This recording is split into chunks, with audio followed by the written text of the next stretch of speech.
Before COVID, and generally, we see that people have a really fixed view of what their birth will be like, and we know that that's always been a historical thing of people wanting to have birth plans and be prepared, and for many, the birth experience doesn't live up to that. So COVID's having a massive impact on people's ability to fulfil what that looks like for them.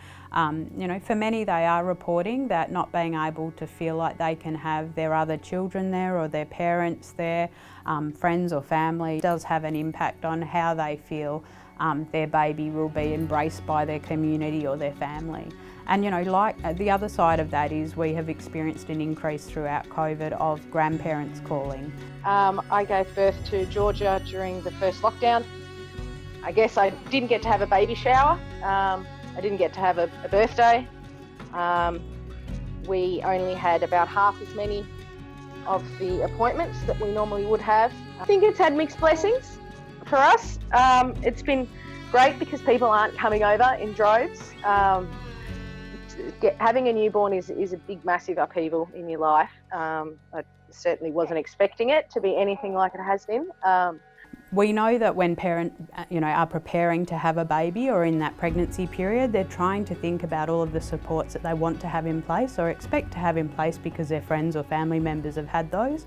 And we found that the minute that states were announcing that those supports may be impacted as a result of COVID and social distancing or physical distancing, that people then were feeling really stressed about what would be in place for them. So we saw a massive increase straight off the bat of about 20% in callers. The contact that we've had from support groups, I think, that's been where I think we've really lost out. Going to not being able to see the maternal and child health nurse when you want to see them or as often as you want to see them has been really difficult.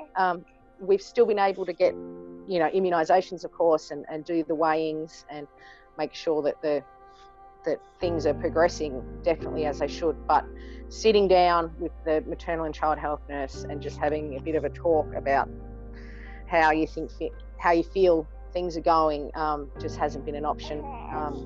Same with the mothers group. Traditionally, the peak at which somebody would call our service to be 1 month following or 4 to 6 weeks following the birth of a baby is that we're getting calls 3 to 4 days after people have had their babies. What we're really pleased is though that people are thinking to reach out quickly. And again, the quicker you can resolve those feelings of stress or anxiety, the quicker we can be connecting you up with local supports. So I think the first piece of advice we would offer is if it doesn't feel right, or if your partner looks like they're struggling, reach out for support. There's no wrong time to do that. The second thing is go easy on yourself. There's no magic rule book around having a baby or being pregnant for mums or dads, and that near enough's good enough. And the more you put yourself under pressure and the more you have expectations about how you should be in that period, the more you're going to feel like you're failing when you're not able to meet those. So it's that cuddle and that connection that's going to be so important.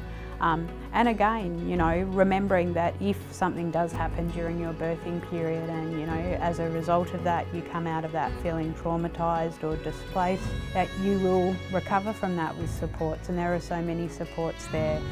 It's about reaching out early. We have at PANDA shows, data shows that about 80% of people never raise the concerns or the stresses and pressures that they're facing with a health professional, and that might be their child maternal health nurse or their GP. They just never know to talk about it or don't feel able to, and at the end of the day we say, if you can't raise it with those guys who are in most instances trained to be able to deal with it, then there's an issue there, because as a health system we need to be working together to support the health and wellbeing of mums and dads so that they can raise healthy mums and dads of the future.